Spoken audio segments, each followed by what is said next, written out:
আপনি জানলে অবাক হবেন, প্রায় ২৫০ বছরের বেশি কলকাতা শহরের বুকের উপর দাঁড়িয়ে আছে একটি বিল্ডিং, যার নাম রাইটার্স বিল্ডিং। এই বিল্ডিংয়ের নাম রাইটার্স বিল্ডিং হলো কিভাবে এবং এর ইতিহাস কী, চলুন জানা যাক। সালটা তখন আনুমানিক ১৭৭৭ সাল।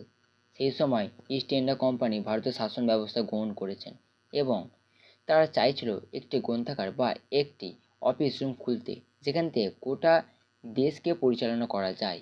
এবং সেই সময় থমাস লয় বলে একটি ব্যক্তি একটি প্রস্তাব দেন। তিনি বলেন রাইটার্স বিল্ডিং করে তুলতে এবং সেখান থেকে নিয়ে নাকি সমস্ত দেশে পরিচালনা করা হবে। কথা মতন সেই বছরই ১৭৭৭ সালেই এই বিল্ডিংটি গড়ে তোলা হয়।